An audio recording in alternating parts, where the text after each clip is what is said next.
Hey there, folks. Before you dive into this masterpiece of a production, let's set a few things straight. The opinions expressed here are like pineapples on pizza, and not everyone's cup of tea, and that's okay. They belong to the speakers and participants, and not to Witchcraft TV. The video is for entertainment and informational purposes only, because nothing screams fun like a good old disclaimer. Please don't take any of this as professional advice unless your profession is a laugh enthusiast or random fact collector. We can't be held responsible if you attempt anything wild after watching, like starting a llama farm or joining a yodeling competition. Viewer discretion is advised, especially if you're allergic to bad jokes or sarcasm. By watching, you agree that Witchcraft TV is not liable for any shenanigans that may ensue. Now, grab your popcorn and enjoy responsibly.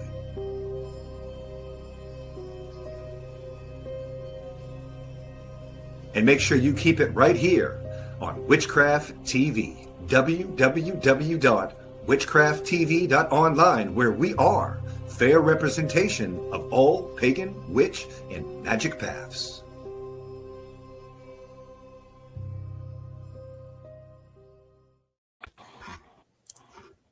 Hello. Hey, everybody. Hi. Merry meet and welcome to our Hex Fest edition here on Witchcraft TV and the Festival Fun Show. Hex Fest is the weekend of witchery, which is an in-person festival in New Orleans, Louisiana, presented by Warlocks Incorporated, Brian Kane and Christian Day, and it runs from August 8th through the 10th in 2025. Hex Fest is all about New Orleans, with ambiance of the Crescent City and the Mississippi Delta. Participants stay in the historic, luxurious Bourbon Orleans Hotel and enjoy such activities as a riverboat cruise and ritual, tours of the historic French Quarter, and plenty of time for shopping. The festival itself has classes and workshops presented by notable witches, root workers, voodoo priests and priestesses, and conjure workers. Register now to attend Hex Fest 2025. Today's guest is one of the presenters from Hex Fest, Houngan Sen Jak. Am I pronouncing your name correctly? It's like the H is silent, so like Houngan. Houngan. Okay, that's good to know. Thank you. Okay, we have some questions for you. So marry me, Houngan Sen Jak. Thank you. Welcome to the Festival Fun Show. You're welcome. Thank you for having me. I appreciate it. Okay. Houngan Sen Jak is from Atlanta, Georgia, and he's going to be presenting 3 classes at Hex Fest in August. He's a psychic reader, a medium, and serves the ancestors and the Loa. Again, am I pronouncing that correctly? Correct. All right. As a high priest of Haitian Vodou. Welcome to the show, Houngan Sen Jak. We'll start out with some really basic terms, Voodoo 101, stuff that our audience members don't know. I certainly don't know what all of these terms mean. First of all, what's an Houngan? So an Houngan is a priest.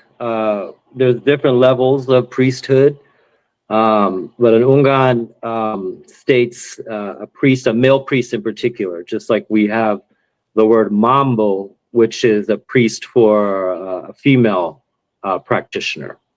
So Houngan, you have Houngan Supuen, which is essentially similar to like a junior high priest.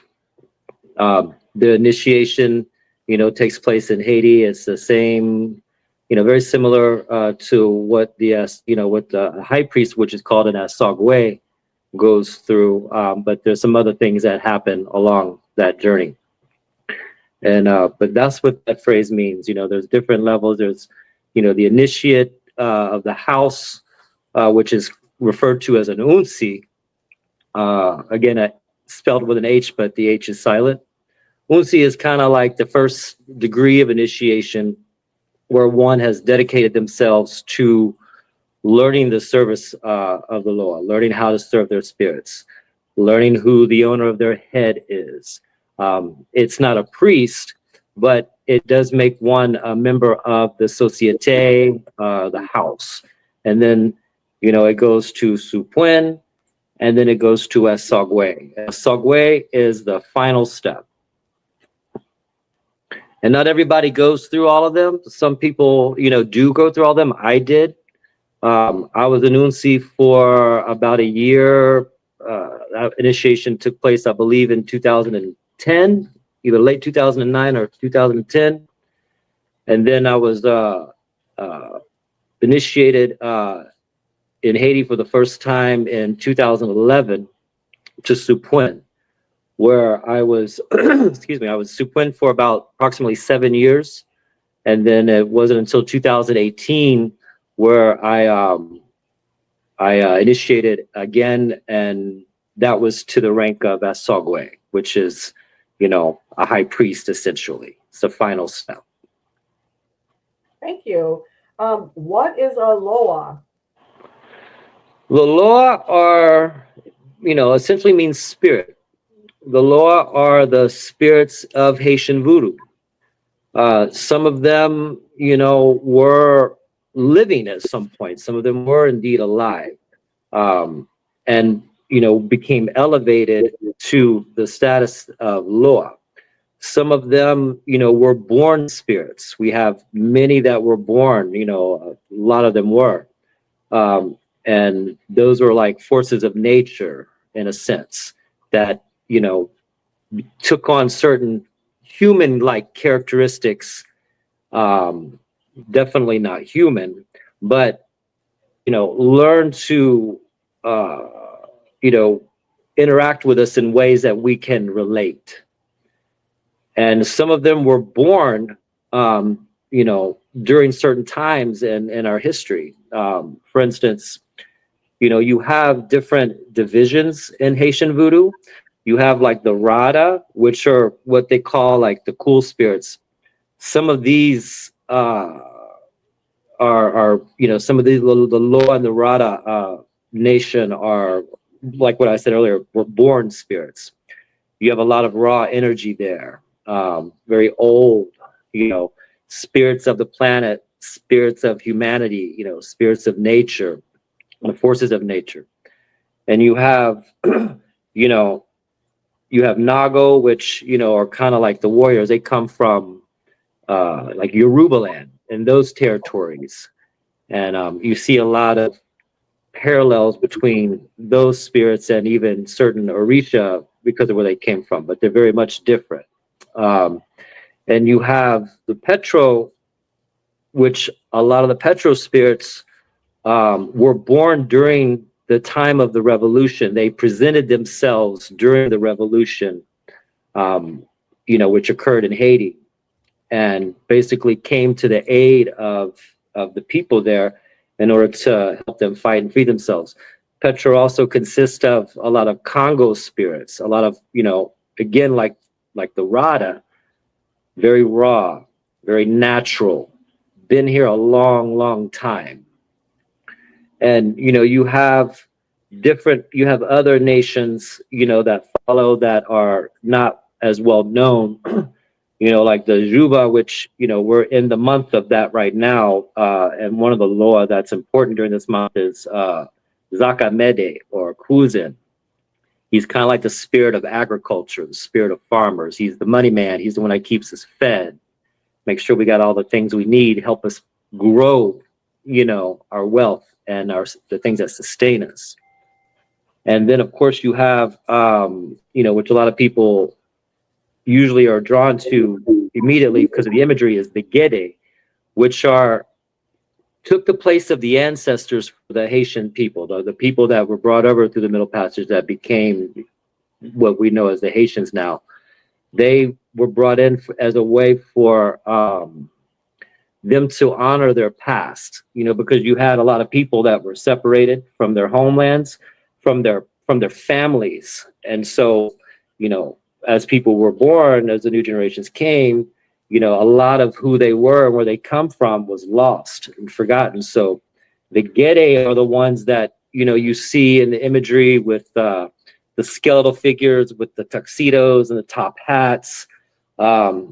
You know, and they're a fun bunch. They're very rambunctious. And, you know, aside from, you know, being able to connect to their ancestors through them, they also remind us of our humanity. They remind us of the things that make us human. You know, the things like having fun, drinking, partying, sex, bad language, all those things. They remind us of that part of our humanity. And, you know, so when they come down, they're extremely flamboyant and with those ideas, very exaggerated with those ideas. They drink things that we normally can't drink. They smoke a lot.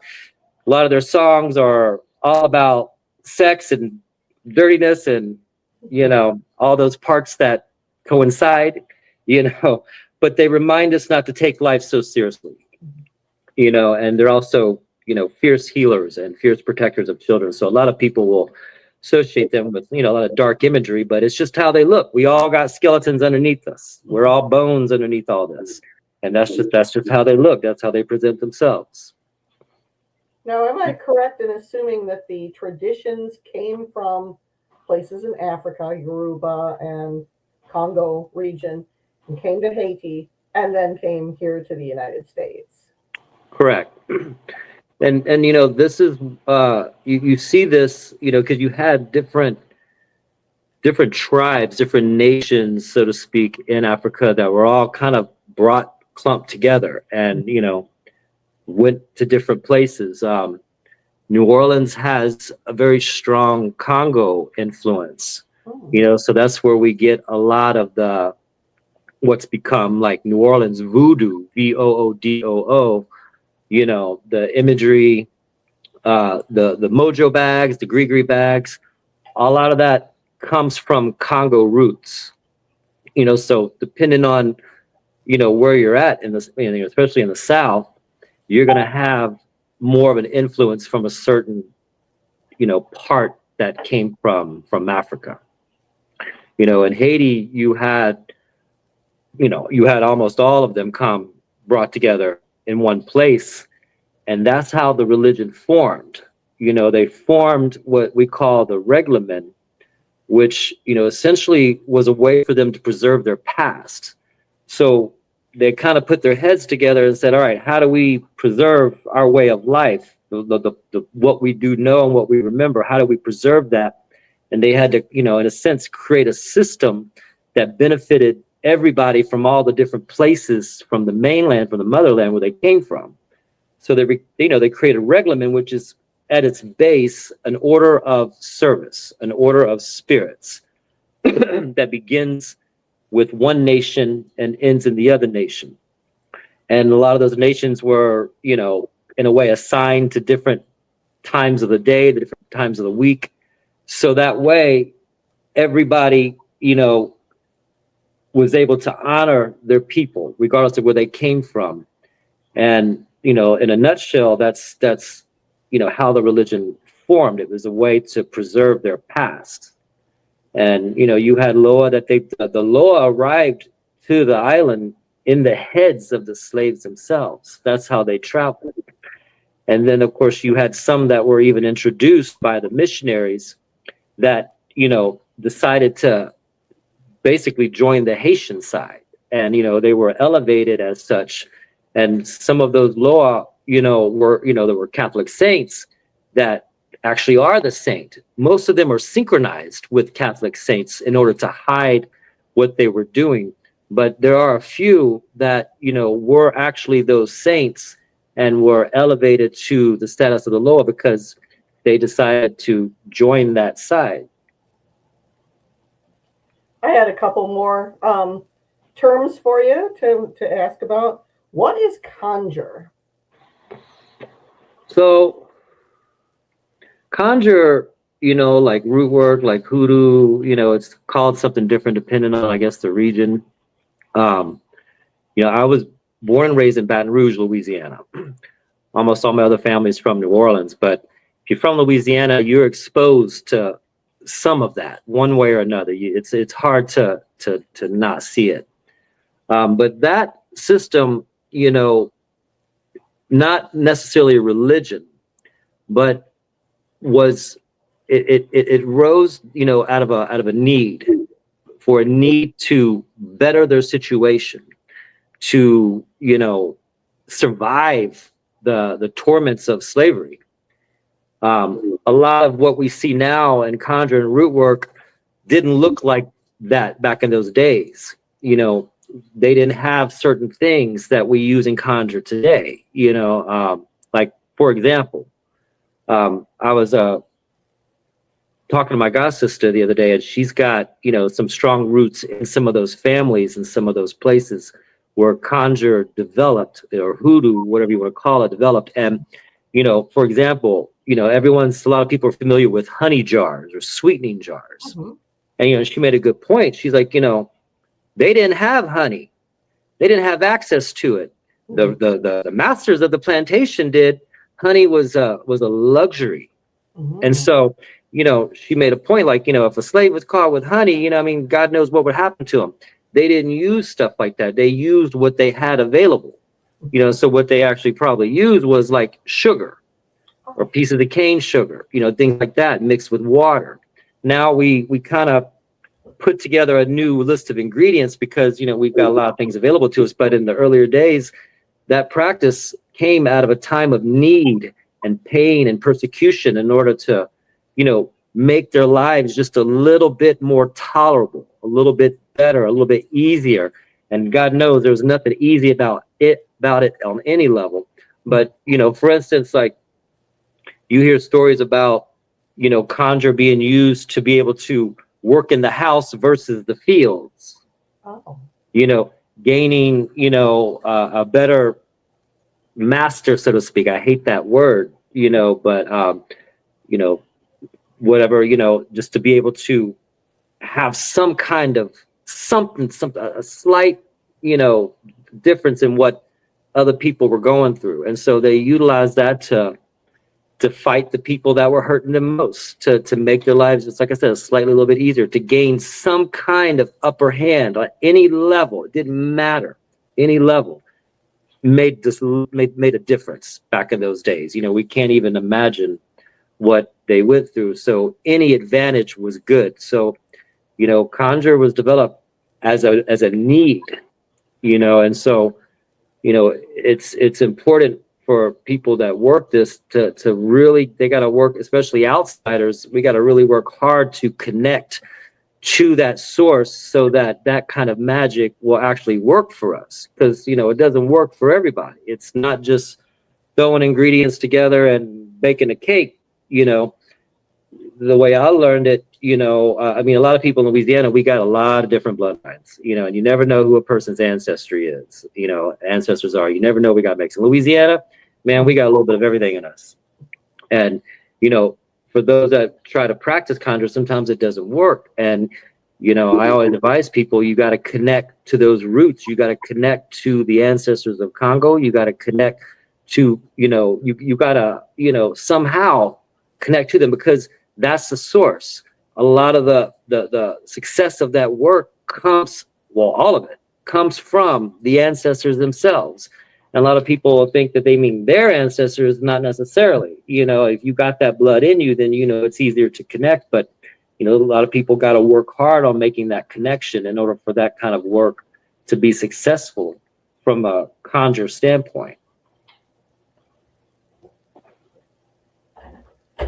Hang on a second. My hubby is bringing me cough drops, or my offspring is bringing me cough drops. So thank you so much. Is that working okay? Yes, it is. Okay, Thank you for checking. It's not working out. Okay. Yeah, breathing is important. So hang on just a second here. Okay, I appreciate your explanations of what's going on. So is conjure kind of the work, the magic that is done within the tradition? It is. I mean, in Haitian Vodou, it's very different. You know, there are some certain elements that are similar, but in Haitian Vodou, you know, we're adopted into that tradition, you know, especially as outsiders. We go through a very rigorous process in order to be accepted. That's why it's not for everyone. You know, Kanzo is about being adopted. you're brought into that family. It becomes family.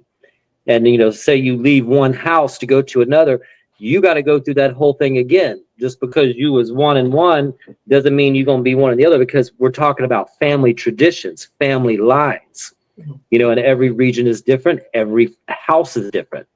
So that's why, you leave one family, you want to join another family, just like in real life, you get adopted by them, so you gain access to the Loa, through that process. And then there's always going to be some Loa that just, that aren't for everyone, that, not everybody has the same Loa, not everybody has the same spirits, it all depends. Everyone is very different. Kanzo is not across the board for everybody, and who they serve, and like you Kanzo, then you get to serve this one, this and this one. There are some that are more popular than others that we have to serve in order for the structure to work. But there are going to be some Loa that people never heard about. I mean, I'm discovering Loa all the time that come from the north, that I've never heard of, and they're from that family, they're from that house, and they're not for everybody else. They exist only within that family structure. Are they kind of equivalent to ancestors? They absolutely are. They're at the heart of it. They are ancestors, 100%. And some of them, go way back. One of the most well-known images in Haitian Vodou is, of course, the serpent. And where does that come from? Well, one of the places that comes from is from a Loa that we call Dambala. Dambala, there's Dambala Wedo, there's Odan, there's Aida Wedo, there's Agau Wedo, you have all these different Wedos, but Dambala we see in this system as the first ancestor. Dambala owns everybody's head. And the way we see it, you go far back enough, was our original ancestor. That's that serpent. According to Haitian tradition, was the first ancestor. So, Dambala, essentially owns everybody. He's everybody's daddy in a way. The next question I had for you, the next term, was Sen, like you have in your name. I've seen other voodoo practitioners have that word in their name, and I wondered what it meant. So usually with that, okay, so Sen is like you have Sen and you have Sin, S-E-N, S-I-N. S-E-N usually denotes like a male saint or male spirit. So it essentially means saint. Now, Sen Jak, is my professional name, so to speak. It's not my spiritual name given to me at Kanzo, during my initiations. It's more of a title that I was allowed to use because Sen Jak Majer is a spirit that's very close to me.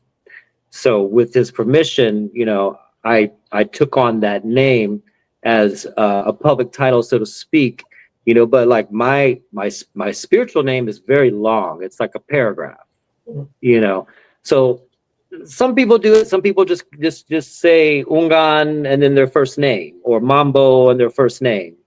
Houngan Billy, my first name. William is my birth name. It just didn't ring to me. And so, my godbrother, / Papa Kanzo, who y'all know as, Hoodoo Sin Moise, he and I had this discussion earlier on when I started doing more stuff in the public, and he's like, what about Houngan Sen Jak? I was like, well, what about it? Who am I to take on that name? I need permission for that. And so I got permission for it. So because that spirit is very, very close to me, has been for a very, very long time, that's the name I take on.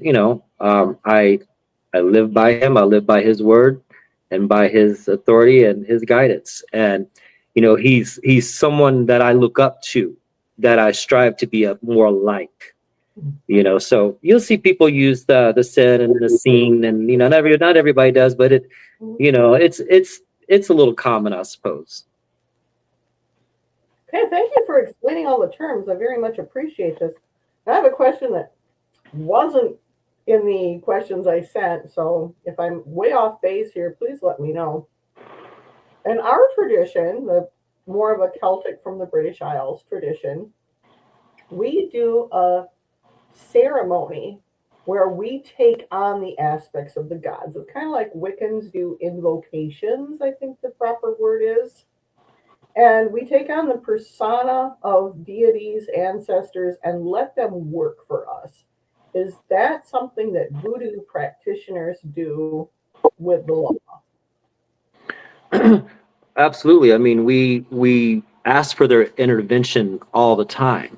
You know, it's it's hard to imagine life, without them intervening, because I mean, I've been doing this for a long time, and I don't know what normal is outside of what I do.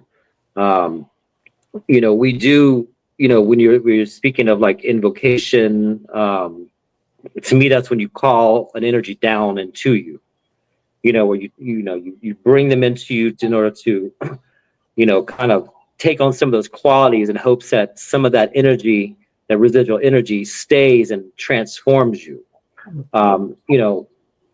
That's, what you're asking is similar to like what I think about, the levels of possession. When the Loa come down, they when they possess us, you know, over time, do they start to leave that residual energy in you?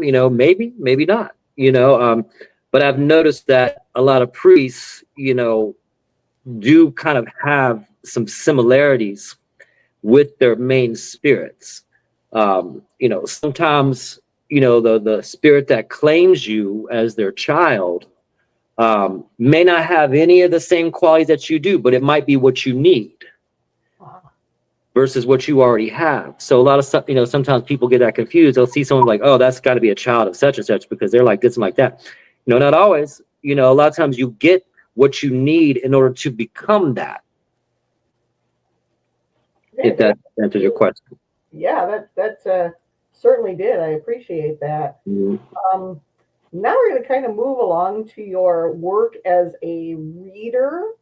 And how do you practice as a reader? Like, explain a little bit about the process. I do it in different ways. It depends on what, someone is needing. If someone is needing to consult me, about the Loa, or if that's a path for them, the reading is very different. I use, more the Haitian Vodou method, which, in Haitian Vodou, our system of divination was actually lost. It's not like, in Ifa or in Lukumi where you have, a Rumula that's consulted and you have the Dilogun, through the shells, and there's a couple other things that they use for that. The system in Haitian Vodou was lost. The divination was lost.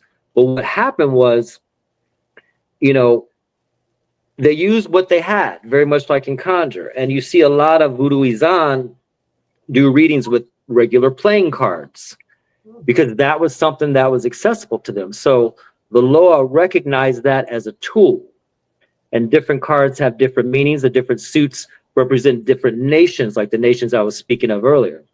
But in the end, the Loa can work with just about any form of divination if you give it its due practice, it's due time. Some people use tarot cards, some people use, the playing cards. I use the playing cards whenever I'm consulting the Loa because that's the tool that they're familiar with. And, it works for me, and not everybody's good at it. There's meanings and then there's not meanings, and it's you put them down, you either see it or you don't, but the Loa can help you and assist you in just about any type of divination that you choose.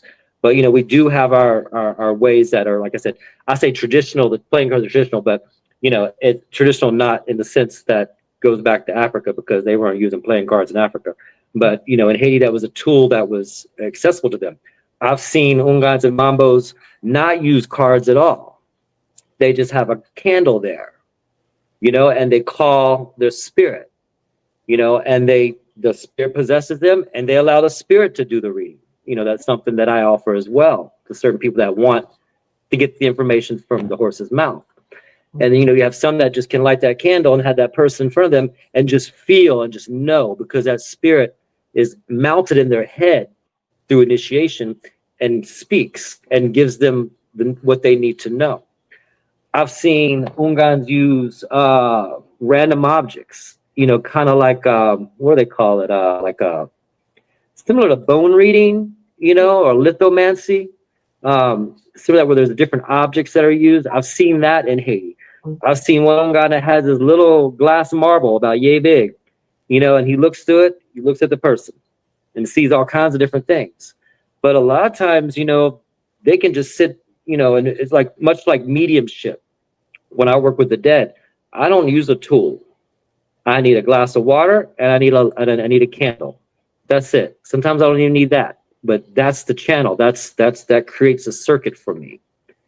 And then I call on my guides, my dead, the dead that work with that side of us, as acts as kind of like an intermediary to bring those answers. And, without her, I say her because the main one I work with is a she, it would be like me in a room and getting, bottlenecked by millions of people. I got to say, all right, pick 3 people from that entire sea of people that have the most important thing to say to this child in front of me and bring them forward. Everybody else, you got to wait in the waiting room. You got to shut the door. And so I leave it up to her to bring those dead that are forward that have the most important, most beneficial things to say. Otherwise, you got things coming in that just want to live vicariously through the person. And you might be getting messages and telling them to do things that is not for them, but for that dead. That really ain't got no business giving advice. They weren't good at giving advice in life, and they sure as hell not going to be good at giving advice in death. So we rely on our guides to pull those people forward. So that's really how the divination works for me. I do tarot cards. I've been practicing with tarot cards since I was a young teenager. It makes sense to me.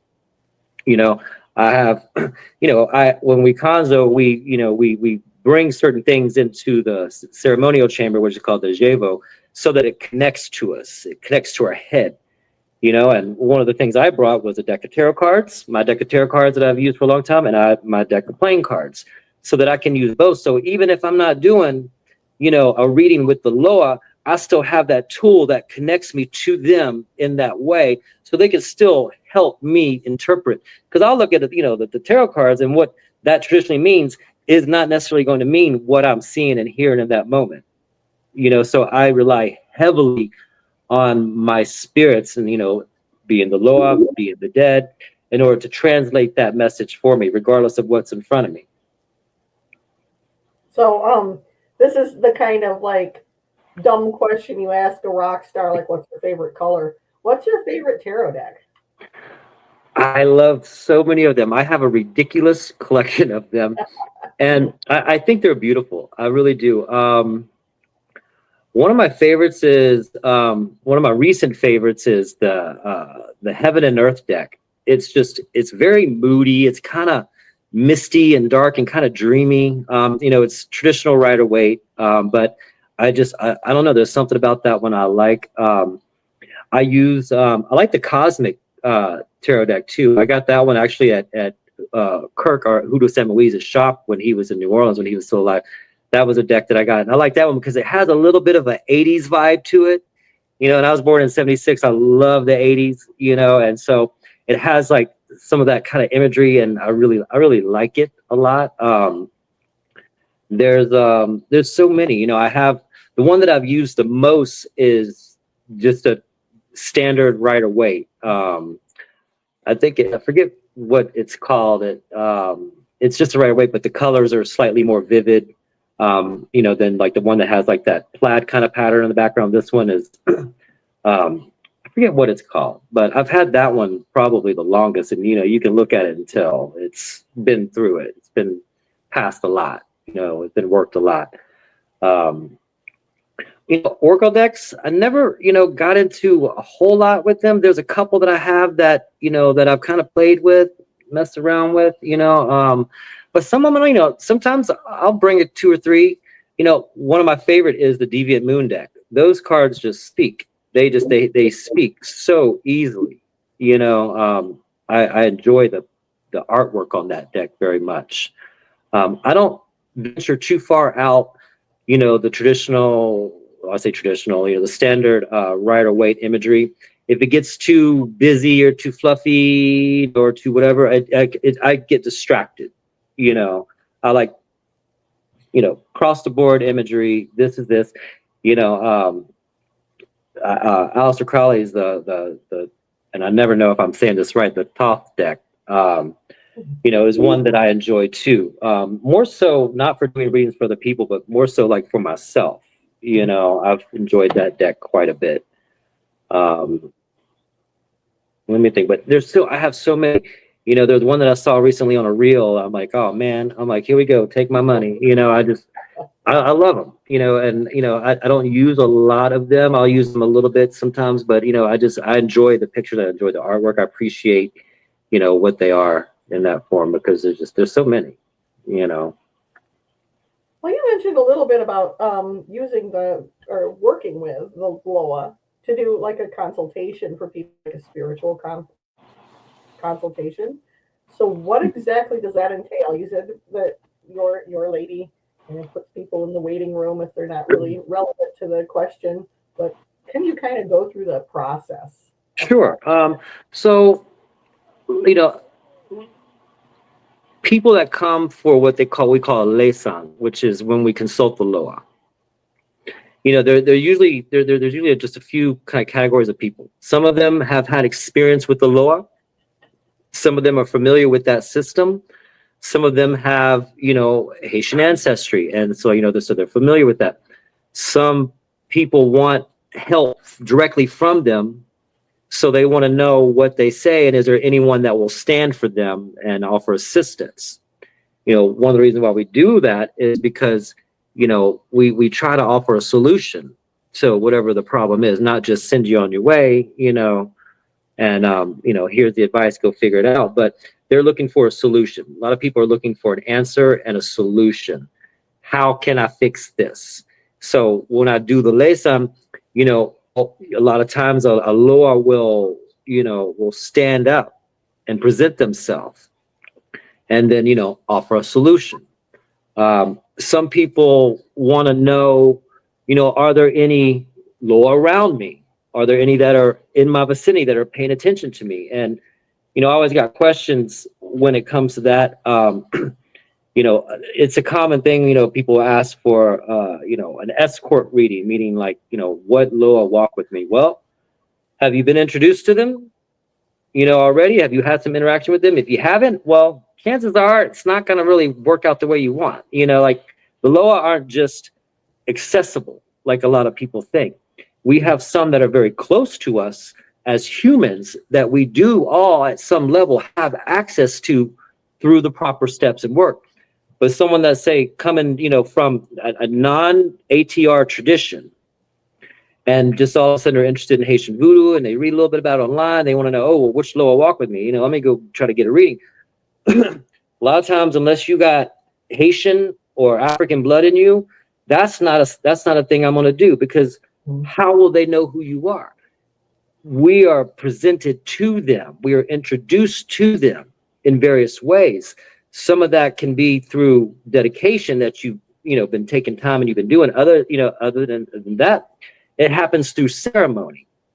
So sometimes people, don't really get the answer they're looking for.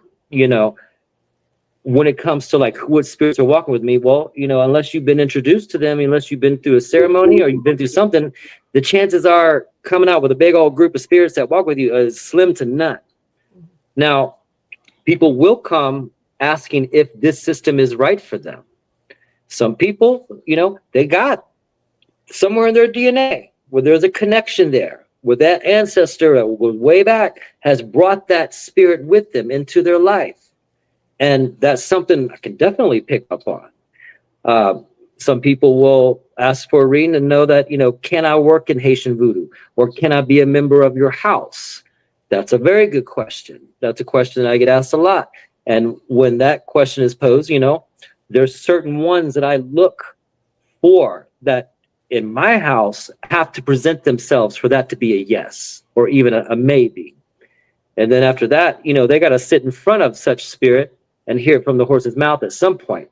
You know, I can say, you know, yes, you know, your ancestors might need some work. You know, I got some people that are outsiders that want to work with the Loa, and then if they get a reading and then, you know, to see if they can, I'm like, you got to talk to your dead. You got to go to your ancestors, because without that, without their permission, none of this is going to work for you. Like I said, unless you got Haitian blood in you, you got African blood in you, then it's you've got some strong connections and some strong bridges that are there. But, you know, I had a lady one time, and she's been to ceremonies. She's been to voodoo ceremonies. She's met the Loa, and, you know, but she's got some things in her past, you know, because she got slave owners in her ancestry. And so I was like, you got some work to do. You know, you got a lot of things that you need to do, because this is an African traditional religion. And so, you know, without their support, you're not going to get very far. I've seen ceremonies get shut down because the ancestors just said no. You know, and, you know, we can reason and negotiate with a lot of spirits, but the ancestors, really, our blood ancestors, they have all the control. They have all the leverage. And those Loa are not going to step between that. Not only will they not, but in most cases they can't. You know, so it's very important, you know, for someone to have a strong relationship with their dead and to ask permission. Even if they don't necessarily like it, you can say, give me the chance. Allow me to explore this. You know, and a lot of times they'll see really what that service does for them, that ancestral work. They start seeing the offerings and the light and the heat and all the stuff we give them. They're like, oh, now I get it. You know, so they become in favor of it, but sometimes it takes work. I'm not a yes man. I am 100% not a yes man. I don't give a damn. You know, it's either for you or it's not. If there's a bridge that can be built, I'll help you build that bridge. But it's going to take work on your part. And a lot of people want to skip the ancestor stuff and go straight to the Loa. You're going to have some very watered down results if you skip that big important step. You have to have their permission. The ancestors come first. Your blood ancestors must come first. You got to put in the effort. Absolutely. It's work. Right. You know, people died and they suffered for this tradition, not just so they can be given away to anybody that comes, that just wants it, that likes the pretty altars and want to set it up. You're not going to get a yes out of me. That would be a good jumping off point to this next question, which is, you teach people how to properly honor the deceased, properly honor the ancestors. What are some ways that folks can do that? Well, it's important to say that ancestral work that's for everybody. It's your birthright to work with your dead. You know, we have entire religions that are based off of that solely. What I like about it is when someone starts putting forth that effort, they notice that their lives are they get step by step, get a little bit easier. Things just start to kind of move out of the way. You know, a lot of the problems we have can sometimes be our dead living vicariously through us. You know, it happens a lot. So when you give them the things that they need versus taking it within yourself, you can appease a lot of things, a lot of people. You know, and so, you know, when it comes to working with the dead, you know, there's some essential things that we use that connect us. One is water and fire. The other one is fire. Those two things together create this beautiful circuit which connects us to that realm. So those things must be present. Some people include like a cross or, you know, a crucifix or something in the shape of a cross. It's not about the religious symbology of that. It's about the crossroads, you know, and sometimes people will add that to the glass of water. They'll set it in it. They'll set it on top. You know, that also kind of moves on into a different type of tradition, but it is something that some people do to help build that circuit. And it's important to know who your dead are. You know, what are their names? How far back can you go? If you can't go back further than the last 2 generations, that is fine. But it's important for people to do the research, you know, and talk to the elders in their family. You know, that's what I did. I talked to the elders of my family. Who do you know? Who do you remember? Tell me. And I went back as far as I could based off of their knowledge. And then when I hit that stopping point, you know, that's when you do like an ancestor project or a geonome, something that you see what regions they come from. So then you start to think about what foods did they eat? What are some of those traditional things that they ate? You know, because you can talk to, you know what your grandmother probably liked, you know what she cooked, you know what maybe her favorite flowers were, what perfume she wore, what she liked to drink. That's easy. But when it comes to those who are unknown, we don't just dismiss them. We speak the names of those who we know on our mother's side. We speak the names of those who we know on our father's side. And then we show honor and respect to those whose names we don't remember or don't know or that have been lost to us. You do like an ancestry type deal, you're going to know that, okay, I got people from this land, people from this country. All right, so what did they eat? What are some of the traditional things that they ate way back in the day? You learn those things, you learn their songs, you learn their customs and their prayers, and you start incorporating to that just as you would someone that you do know and you know everything about. You know, so it's important to know that. And if you come from an adopted family and you have no clue, again, that's fine. There are ways around that. You know, a little personal story. My father's side is Italian. They're Sicilian. My father was adopted. Okay.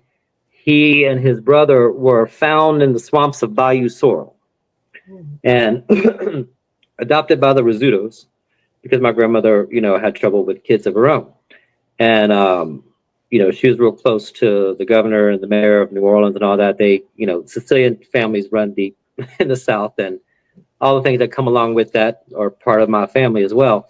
But she adopted those two boys. They were found. My father was feeding my Uncle Johnny, you know, bread and water, soaked in water. You know, they were really young. And, you know, my father didn't know for a long time who his birth parents were. And eventually he did find out. And I got some information from him, and I knew the names. His birth mother was still alive, and I believe she still is. But his father had passed on. But I got the name. Okay, so I got the name. Well, during, you know, my ancestor work, I would hear him, and he was wanting me to call him by a certain name, which, you know, denoted you're, you know, my grandpa or you're my grandfather. I was like, hold up, you got to earn that. You got to earn that right, because my father was abandoned with his brother in the middle of a swamp in Bayou Sorrel, Louisiana. And so I said, you know what? I said, here's the deal. I said, you want me to call you this, refer to you by this title? Then I want to know more about you.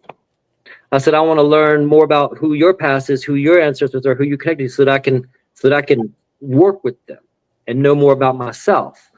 And so come to find out, you know, that man had 28 kids. Whoa. Okay. And I connected with two of his eldest daughters, found me on MySpace back in that day. And they grew up with their parents, so they had a lot of information. I said, you know, you connect me to someone, one of your kids. I said, you did all this. But Mr. Father Abraham had many sons. I said, you did all this. You know, I said, this is your doing. I said, so you want me to refer to you by a certain thing? You want me to give you certain things and certain privileges in my service? Then you're going to let me know more about you. So I connected with these two, you know, aunts of mine, long lost aunts. And I learned a lot about him. And that happened in a very short period of time, within a month's period. They found me and just saw my last name. They're like, are we related to you? You know, like, we know that our brother was adopted by a Sicilian family in New Orleans. You know, are you his, you know, Bill's son or whatever? You know, like, yep. And so I learned a lot of things from them. Didn't have any more conversations with them after that. They lived in Bayou Sorrel, same thing. But when that happened, I went to, you know, my father's blood father, and said, all right, you earned it. Now I'm going to do this for you. And so, you know, that in a sense, like, elevated his spirit, knowing that I've been able to do things to elevate him, you know. And he you know, he was a player. He was definitely a ladies' man. And, you know, he left a big old mess. And, you know, somehow my father and his brother got just tossed away, you know. But it's important that people learn as much as they can about their past. It's important that even if you don't know about them, you still acknowledge that from which you came from. Because when we do that service As we elevate, they elevate. As they elevate, we elevate. It's kind of like a circular. Yeah. So, we give them food. So one of the first ancestral service I did, once I did my ancestry.com thing, I went and I learned how to cook a traditional meal for every single one of my bloodlines, like old school stuff. And I'd spend an entire weekend prepping, getting things ready ahead of time, letting it sit, do its thing overnight. And then I had this massive table, all these plates of food. And then I had my plate, which had a little bit of each. Okay. And I sat there and I ate dinner with them. And I talked to them. And man, the dreams that followed that night were incredible. And so when we give them food now, when my mother was living with me, she's a living ancestor. She eats first. So I feed her first. And then I make a little small plate, just like I made myself a small plate with a little bit of each of those foods or whatever we have for dinner. And I present that to them. And I put that down with a little candle nearby. And I tell them what it is that I made. I prepare it the way I would eat it. In a lot of cases, when you make food for your ancestor, your eguns, you spice it up, you do the things to it that the way you would eat it, or the way they did. If you don't know, then you make it the way you would eat it. So when I'm making, if I have jambalaya or I have, gumbo, I'm spicing the frick out of it, lots of heat. I like a lot of heat, and that's what I give to them. And sometimes I'll still do that thing where, if I'm home by myself and I've got dinner and there ain't nobody else around, I'll sit there with my plate and I'll just sit down on the floor and what's up, y'all? This is what's going on this week. This is what's pissed me off. This is what I need help with. I got this family member that's going through this. What the hell is wrong with them? You do this for not just for yourself, but for the benefit of everybody. So it benefits too. It's a two-way street. Absolutely. Awesome. I hate to say this, but we've only got 10 minutes left. So first, I want to talk about your classes for a moment here. Houngan Sen Jak, to pronounce it correctly, will be presenting these classes at HexFest. So Papa Legba, the Gatekeeper of the Spirits, Mojo Hands, a Power from the Ancestors, and Exploring the Magic of Haitian Vodou, Stories and Structure. So that all sounds just really fascinating. So come to HexFest and take classes. It's going to be a lot of fun. I feel like some of these, the magic of Haitian Vodou is really a bunch of stories and personal eyewitness accounts, things that I've done, things that I've seen done in Haiti. There's going to be stories in there that strike the imagination in a way that people have never imagined. It's stuff that you see in fantasy. I've seen with my own eyes, So magic is just something about these cultures that have been put down the way they have, that have things that the rest of us just know nothing about. And I have seen some things that just made you go, what? Did I just see what I just saw? And but that's always a fun one. People love the stories, and I've been to Haiti more times than I can count, and I've gone just to go. And I miss going. There's a lot of things going on in the country right now that have prevented me from being able to travel there safely. But I love going just because you don't experience. There's nothing that compares to experiencing voodoo, the Loa ceremony in Haiti. Things happen in Haiti that just don't happen anywhere else and will not happen anywhere else.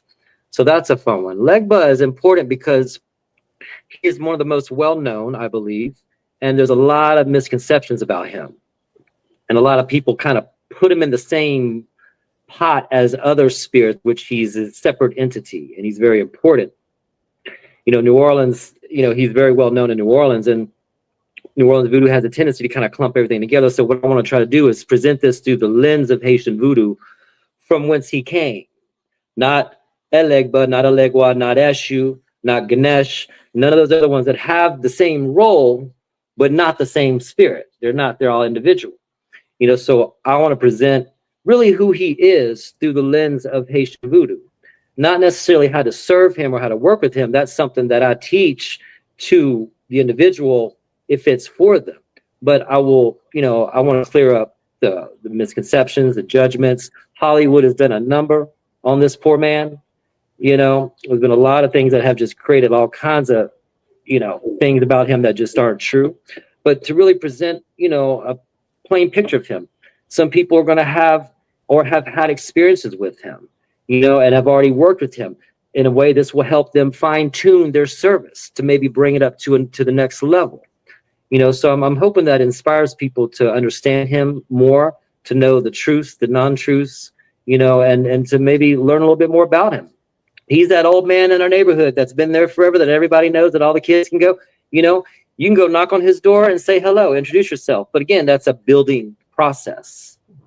You know, we don't just go set up a pretty little altar and call bam, expect him just to come through, you know. But I'm going to explain that. You know, the gree bags, again, that's something I grew up around, something I love doing. I love working with them. It's very Congo in nature. You know, it's a spirit in a bag. And the way I learned how to do it, you know, I learned at a very young age, and I've built on that based off of the people that I have come in contact with who became my mentors, you know, and I love them very much. It's a very easy thing to do. You know, if you do it correctly, you'll get maximum results. And it's similar to like a lot of the other, you know, charm bags, sachets, you know, magic bags that we do. We're all putting things in it that represent a goal.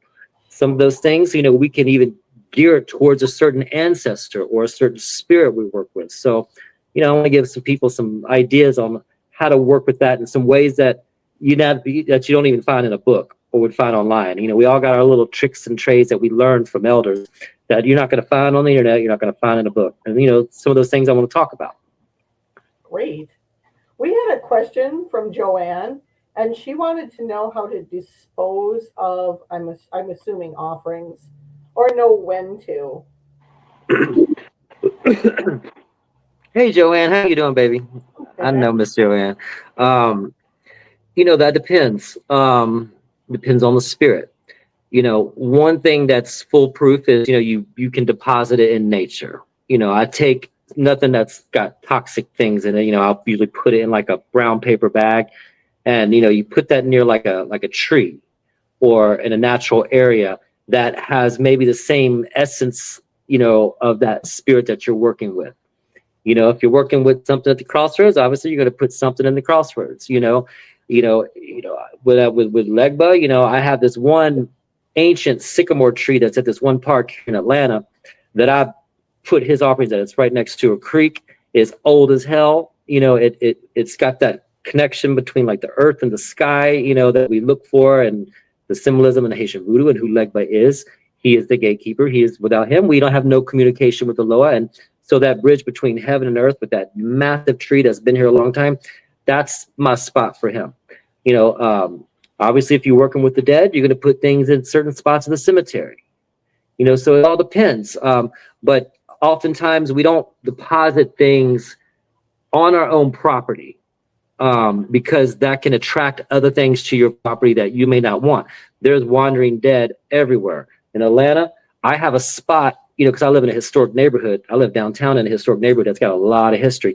I have a place outside specifically for stuff like that, that I will feed the ancestors of this land or the wandering dead, so they have a spot to go to, and they don't try to come in my house, because my house has been described as a blue med spa for the spirit world, and they will try to come through the cracks, and they have. So I have that set up out there, so it's a spot for them where they can go and they can take a little bit, and that, you know, also helps the neighborhood, the community. It empowers the spirits in this neighborhood to help keep the crime down, keep the bullshit away, keep storms from being so violent to our houses. You know, I don't just serve my Loa for myself and you know, my people. It's about the community too. You know, whether they know it or not, I'm doing the work. You know, but, you know, properly disposing of something, it's going to depend on what the work is for.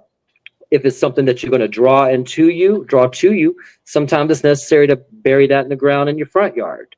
You know, if it's something that you're getting rid of, obviously you want to go away fast, you might put that in a stream that's going out, you know, or you put it in the crossroads where it can be properly flushed. You know, so it really just depends on the nature of the work and if and when there's a spirit involved. Good to know. I want to touch on really, really quickly, and then we have to go, unfortunately, about your Botanica shop online and some of the products that you have available for people.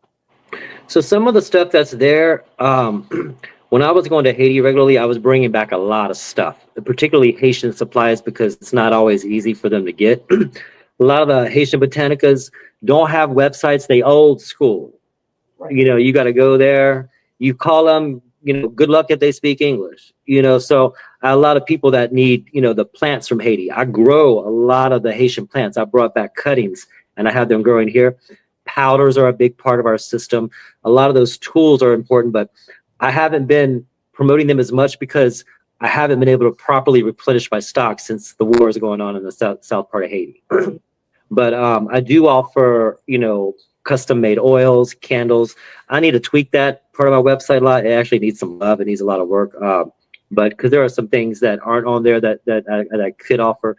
But, you know, a lot of there are products on there that are Haitian that, you know, if I have a lot of them, you know, like the powders and the herbs, if I have a lot of them, I'll still, you know, pass them on. You know, but I got a lot of Houngan and Mambo that live over here that have trouble getting those things because they don't have the same kind of connections, you know, that I have in Haiti, and they just can't get certain things, you know. So that's really where those products come from. There's some conjure products on there, like the oils I make. I love making my own oil blends, and I still have those if anyone is interested in those. I got powders. I got some herbs, but like I said, some of them I'm reluctant to part with unless, you know, if you're a priest and you know, you need, then I'll help you out. But a lot of those tools, you know, aren't as readily available for me to just replenish right now. Right. Well, let's hope that the situation Yes. becomes better very, very soon. Yes. Yeah. Well, I really appreciate you coming on the show. Houngan Sen Jak. Thank you. Sure, and go to Hex Fest in New Orleans, August 8th through 10th, where you can hear his workshops and classes, and check out his website. Harold has put it up here a couple of times, so you can go to the website and check out what he's got on there. So this has been the Festival Fun Show here on Witchcraft TV, www.witchcrafttv.online. So I'm A.T. Fisher-Aldag, and there is Lone Wolf. Wave at us. Thanks for having me. I really appreciate the time. I could talk and talk and talk and talk. I could just listen for. I had a whole bunch of other questions I wanted to ask, but it'll have to be next time. So thank you so much. And You're welcome. Benedictine, which is our language for blessings, and Mary Part. Aye, boo-boo. Y'all know about witchcrafttv.online? Been watching that the last couple days. Constantly going. I'm learning interesting stuff. And it turns out, apparently, I have a show there at midnight every night at witchcrafttv.online. Witchcrafttv.online. Check that out. I'm going to tune in at midnight and see what it is I'm doing.